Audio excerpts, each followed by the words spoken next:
4 अक्टूबर 1996 Kenya का शहर Nairobi cricket stadium में वर्ल्ड चैंपियन श्रीलंकन टीम मौजूद है। उस दौर की श्रीलंकन टीम क्या भला थी, ये भी आपको इंट्रो के तौर पर थोड़ा सा बता ही देता हूँ। इससे चंद माह पहले श्रीलंकन टीम वर्ल्ड कप 1996 में बड़ी बड़ी टीमों को नाकों चलने चबवा चुकी थी। इंडिया और इंग्लैंड जैसी टीमों को व्हाइट वॉश कर चुकी थी और ऑस्ट्रेलिया को फाइनल में हरा चुकी थी। लेकिन आज सिचुएशन बिल्कुल मुख्तलिफ थी। इतनी बड़ी और खतरनाक श्रीलंकन टीम के सामने कोई बड़ा और नामवर प्लेयर नहीं था, बल्कि आज इतने बड़े दियो के सामने क्रीज पर सिर्फ एक 16 साल लड़का खड़ा था। इस लड़के के पास कोई ज्यादा तजुर्बा भी नहीं था, बल्कि ये लड़का नेशनल टीम की तरफ से पहली बार किसी ओडीआई मैच में बैटिंग करने जा रहा था, और वो भी श्रीलंका जैसी बड़ी टीम के खिलाफ। इस लड़के के हाथ में सचिन तेंदुलकर का बैट था, लेकिन वो इंडियन नहीं था। इस लड़के ने क्रिकेट में पंजाब और पंजाबियों की गिरफ्त को कमजोर कर दिया, लेकिन वो पंजाबी भी नहीं था। इस लड़के की वजह से अफगानिस्तान में क्रिकेट परवान चढ़ी, लेकिन वो तो अफगानी भी नहीं था। इस लड़के का नाम इसकी टीम के 10 प्लेयर्स और गिने चुने चंद लोगों के अलावा कोई नहीं जानता।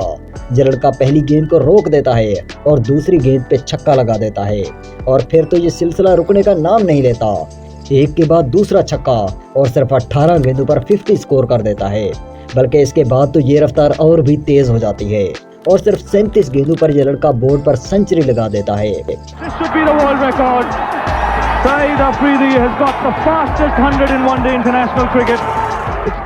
फिर आउट होने के बाद ये लड़का पवेलियन की तरफ जाता है। एक प्लेयर इससे कहता है कि ए लड़के मुबारक हो। यह लड़का हैरानगी से पूछता है कि किस बात की मुबारकबाद। वो प्लेयर जवाब देता है कि तुमने क्रिकेट की दुनिया में वो कर दिया जो इससे पहले क्रिकेट की तारीख में कभी नहीं हुआ। तुमने एक वर्ल्ड रिकॉर्ड कायम कर दिया है, क्रिकेट की तारीख में तेज तरीन सेंचुरी मुकम्मल करने का record. You never get a second chance to make a first impression, लिहाजा first impression is the last impression. ये इस लड़के का फर्स्ट इंप्रेशन ही था। तो आखिर कौन था ये लड़का जिसके खानदान में क्रिकेट का कोई बैकग्राउंड नहीं था, लेकिन वो तो क्रिकेटर था। जिसके हाथ में सचिन तेंदुलकर का बैट था, लेकिन वो इंडियन नहीं था। जो अफगान क्रिकेटर्स के लिए इंस्पिरेशन बन गया, लेकिन वो अफगानी भी नहीं था, बल्कि इन दोनों ममालिक का पड़ोसी पाकिस्तानी था। वो शाहिद खान आफरीदी था। आगाज अच्छा तो अंजाम अच्छा। पहली गेंद पर छक्का के पत्तों की तरह मुश्किल ही नहीं नामुमकिन नजर आता है।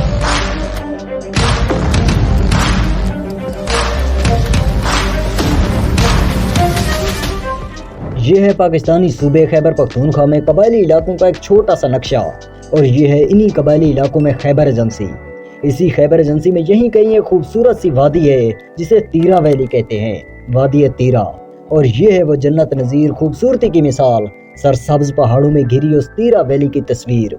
इसी तीरा वैली में 1 मार्च 1980 के दिन दोपहर के करीब 2 बजे शाहिद अफरीदी की पैदाइश होती है। नाम रखा जाता है साहिबजादा मोहम्मद शाहिद खान अफरीदी। इतना बड़ा नाम सुनकर कंफ्यूज मत होना, ये पूरे गांव का नाम नहीं, बल्कि एक ही बंदे का नाम है।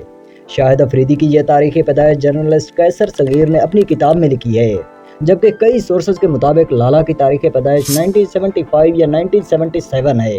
शाहिद अफरीदी ने अपनी किताब गेम चेंजर में लिखा कि by the time I started walking some time in the early 1980s, के मतलब मैंने 1980 की दहाई की शुरुआत में ही चलना शुरू कर दिया था।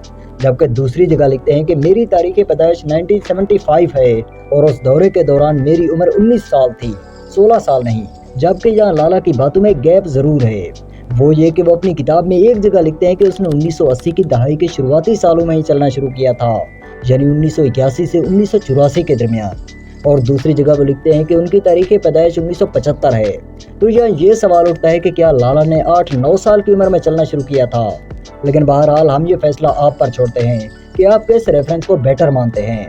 जबकि क्रिकेट पर सबसे मोतबर किताब जो पूरी दुनिया में ऑथेंटिक मानी जाती है, the Wisden book of cricket records में अफरीदी की तारीख पैदाइश 1980 ही दर्ज है। लेकिन खैर, अफरीदी की तारीख पैदाइश जो भी हो, शाहिद अफरीदी अपने बाप की प्लेइंग 11 में से 5वें नंबर के बच्चे हैं। शाहिद अफरीदी के पैदाइश के 1-2 साल बाद ही शाहिद अफरीदी अपने खानदान के साथ कराची मुंतकिल हो गए। शाहिद अफरीदी के बाप का ये फैसला पूरे खानदान के लिए टर्निंग पॉइंट साबित हुआ। कराची कबायली इलाकों से बिल्कुल मुख्तलिफ था। उस वक्त कराची में क्रिकेट उरूज पर थी। 1980s की दहाई में कराची की गलियों, सड़कों और खाली प्लाटों में दिन रात क्रिकेट खेली जाती है। खास तौर पर नाजिमाबाद, लालू खेत, फेडरल बी एरिया, अजीजाबाद, सदर, क्लिफ्टन और डिफेंस में क्रिकेट हर मोहल्ले का हिस्सा थी। टेप बॉल क्रिकेट का उरूज था। वैसे भी कराची को टेप बॉल क्रिकेट की जाए पैदाइश भी कहा जाता है। हर मोहल्ले की अपनी टीम होती है, मैच सिर्फ खेल तक महदूद नहीं था बल्कि इज्जत का मसला बन जाते थे। बाज़ टूर्नामेंट्स में छोटे मोटे इनामात और ट्रॉफियां भी दी जाती जिससे मुकाबला और भी सख्त हो जाता और हर मोहल्ले में कोई ना कोई मियादाद या इमरान खान बनने का ख्वाब देख रहा होता। और इन्हीं ख्वाब देखने वालों में से एक था नन्हा शाहिद अफरीदी, जो 5-6 साल की उम्र में ही कराची की गलियों में क्रिकेट खेलना शुरू कर चुका था और क्रिकेट में इमरान खान को अपना आइडियल मानता था। उसे बचपन से सिर्फ क्रिकेट का शौक था। उसे किताबें पढ़ने या पढ़ाई करने में कोई दिलचस्पी नहीं थी। वो डॉक्टर, वकील या इंजीनियर बनने का ख्वाब भी नहीं देखता था। उसका तो सिर्फ एक ही ख्वाब था, पाकिस्तान की नेशनल क्रिकेट टीम। लेकिन जिस शख्स ने शाहिद अफरीदी के इस फैसले में मुखालफत की वो थे शाहिद अफरीदी के बाप फजलुर रहमान अफरीदी साहब। वो क्रिकेट को बतौर कैरियर लेने के हक में नहीं थे। उन्होंने वही किया जो उस दौर में कबायली इलाकों में जिंदगी गुजारने वाला कोई भी खानदान करता। फजलुर रहमान अफरीदी साहब शाहिद अफरीदी को अपने बिजनेस में लाना चाहते थे, जहाँ पे डॉक्टर या इंजीनियर जैसी किसी नौकरी पर लगाना चाहते थे, लेकिन शाहिद ये नहीं चाहता था। इसीलिए पढ़ाई ना करने की वजह से और क्रिकेट खेलने की वजह से शाहिद अफरीदी को बचपन में बाप से मारपीट भी सहना पड़ी, लेकिन शाहिद पर इस मारपीट का कोई असर नहीं होता। आज बाप की तरफ से मार पड़ी और कल फिर से शाहिद मोहल्ले की क्रिकेट टीम में शामिल हो जाता। पढ़ाई ना करने की वजह से शाहिद को कई बार स्कूल से भी निकाला गया, लेकिन जब शाहिद को किसी एक स्कूल से निकाला जाता तो वो दूसरे स्कूल में पहुंच जाता और फिर इसी तरह करते करते एक बार शाहिद के भाई ने उसका एडमिशन एक सरकारी स्कूल में करवा दिया। इस स्कूल में पहुंचने के बाद शाहिद अफरीदी की तो जैसे लॉटरी लग गई। इस स्कूल में पढ़ाई तो ज्यादा नहीं थी, लेकिन क्रिकेट बाकी स्कूलों से बहुत बेटर थी। शाहिद अफरीदी स्कूल की क्रिकेट टीम में शामिल हो गया और यहीं से क्रिकेट अफरीदी की जिंदगी का एक अहम हिस्सा बन गई। जूं-जूं वो स्कूल और क्लब की क्रिकेट में बेहतर होता गया, नाकामी का डर खत्म होता गया, इरादे मजीद मजबूत होते गए और फिर इसी दौरान पाकिस्तान इमरान खान की कप्तानी में 1992 का वर्ल्ड कप जीत जाता है। इमरान खान जो इससे पहले अफरीदी का हीरो था, अब तो सुपर हीरो बन गया। वो भी इमरान खान की तरह बनने के ख्वाब देखने लगा। वो हर रोज सोने से पहले बिस्तर पर लेटकर अपने जहन में पूरे मैच का तस्वुर करता। वो खुद को बड़े स्टेडियम में खेलते हुए देखता, हुजूम की दाद सुनता और छक्के लगाते हुए देखता। वो खुद को नया इमरान खान समझता। वो ख्वाब तो बड़े बड़े देख रहा था, लेकिन इन ख्वाबों को अचीव करना बहुत मुश्किल था। ये अफरीदी के लिए मुश्किल वक्त था। खानदान की कंडीशन भी कोई ज्यादा अच्छी नहीं थी और खानदान के अक्सर अफराद क्रिकेट के मामले में अफरीदी की कोई ज्यादा मदद भी नहीं करते थे। वो कभी अपने बड़े भाई से पैसे मांगता तो कभी अपने बाप की जेब से क्रिकेट की जरूरियात पूरी करता। अफरीदी अपनी किताब में खुद लिखते हैं कि ये उनकी जिंदगी का मुश्किल दौर था। बाप की तरफ से क्रिकेट छोड़ने और मारपीट के बावजूद सिर्फ एक ही चीज ने अफरीदी को हिम्मत दी और वो थी क्रिकेट। यही जुनून ही था जो अफरीदी को एक गुमनाम लड़के से शोहरत की बुलंदियों तक ले जाने वाला था। जब रात को सारे घर वाले सो जाते, अफरीदी खामोशी से घर से निकलता और कराची के मशहूर लाइट टेप बॉल टूर्नामेंट में हिस्सा लेता। यानी उसकी जिंदगी का सर्कल कुछ इस तरह घूम रहा था कि वो रात को मैच खेलता, सुबह तकरीबन 4 बजे घर वापस आता, चंद घंटे आराम करता, 7 बजे स्कूल के लिए उठता और फिर दिन में स्कूल से छुट्टी के बाद दोबारा क्रिकेट खेलता। इस दौरान शायद अंडर 16 और अंडर 19 के टूर्नामेंट बाकायदगी से खेल रहा था और उसकी कारकर्दगी भी अच्छी थी। वो टीम के क्रिकेट सर्किट में 7वें या 8वें नंबर पर बैटिंग करता, लेकिन इसके बावजूद भी अच्छे खासे रन बना लेता। लेकिन उसकी असल महारत उसकी बैटिंग में नहीं बल्कि बॉलिंग में थी। कोच समझ गए कि ये लड़का अच्छा बैट्समैन तो नहीं, लेकिन अच्छा बॉलर जरूर है। सिर्फ कोच ही धोखा नहीं खा रहे थे। शायद अफरीदी भी खुद को बैट्समैन नहीं बल्कि बॉलर ही समझता था और इसी बॉलिंग परफॉर्मेंस की वजह से शायद अफरीदी का नाम वेस्ट इंडीज के दौरे के लिए पाकिस्तान की अंडर 19 टीम में आ गया। बारबाडोस में लाला ने 3 मैचों में 22 विकेटें ली। मैदान में अफरीदी के लिए सब कुछ अच्छा चल रहा था। पाकिस्तान ने 2 मैच जीते, 2 हारे और 5 ड्रा हुए और फिर एक ऐसा सूरज तलू हुआ जो क्रिकेट तारीख को हमेशा के लिए बदल गया और शाहिद अफरीदी की जिंदगी को एक नए रास्ते पे डाल गया। सुबह का सूरज तलू होता है, शाहिद अफरीदी मैच के लिए तैयार हो रहे होते हैं कि इसी दौरान फोन की घंटी बजती है।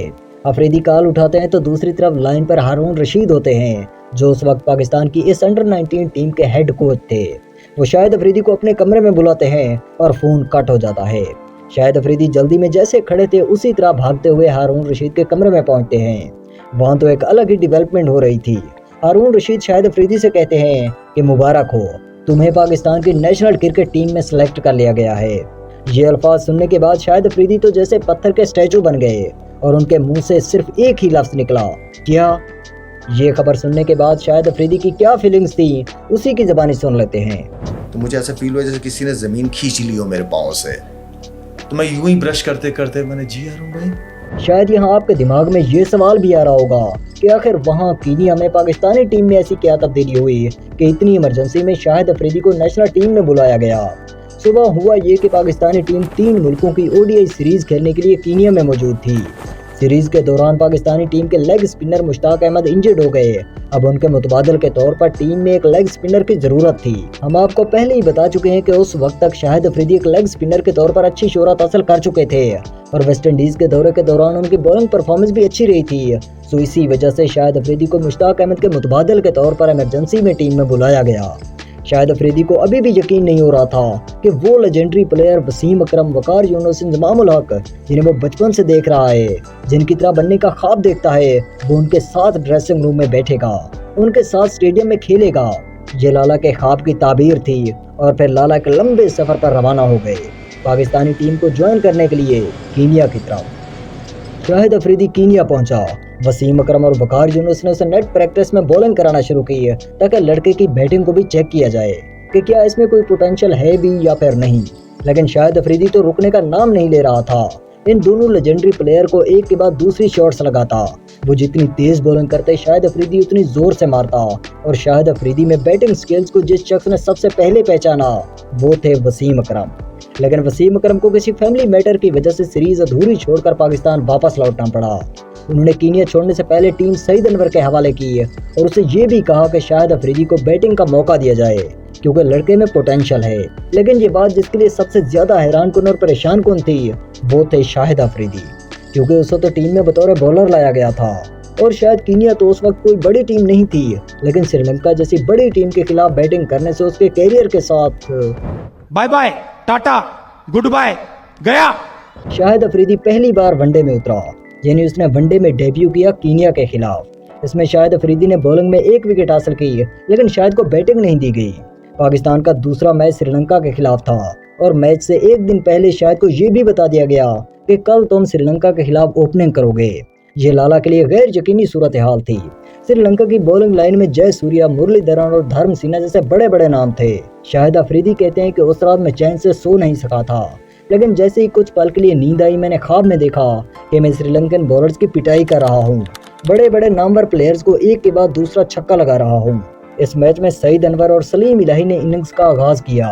दोनों ने अच्छा आगाज किया, लेकिन 60 रन तक पहुंचे तो सलीम इलाही आउट हो गए और शाहिद अफरीदी को तीसरे नंबर पर क्रीज पर उतार दिया गया।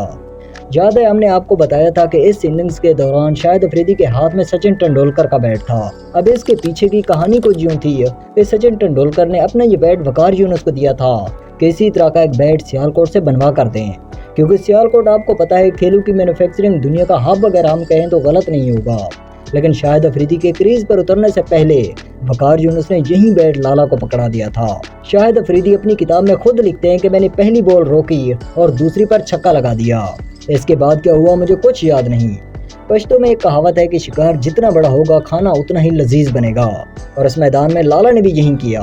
बड़े बड़े बॉलर्स को शिकार किया और लाला को तो ये भी ख्याल ना रहा कि उनके दूसरी तरफ सईद अनवर भी खड़े हैं, उनका ही कुछ एहतराम कर लो, उन्हें भी थोड़ी बैटिंग कर लेने दूं। लेकिन नहीं, लाला ने 37 गेंदों पर सेंचुरी और 40 गेंदों पर 102 रन बना डाले और इन 37 गेंदों में भी 13 गेंदें खाली गई थी, यानी उन पर कोई रन नहीं बने थे। 102 रन के बाद अफरीदी ड्रेसिंग रूम में वापस आता है तो रमीज राजा बताते हैं कि पार्टनर मुबारक हो, तुमने वर्ल्ड रिकॉर्ड बना दिया है। अफरीदी हैरत से पूछते हैं कि कैसा रिकॉर्ड। रमीज राजा जवाब देते हैं कि वनडे क्रिकेट की तेज तरीन सेंचुरी बनाने वाले तुम सबसे कम उम्र खिलाड़ी हो। यहाँ अफरीदी के साथ बैड न्यूज ये हुई कि ये मैच पाकिस्तान में लाइव टेलीकास्ट नहीं हुआ था। पाकिस्तान में उस वक्त रात का समा था और सारे लोग सो रहे थे।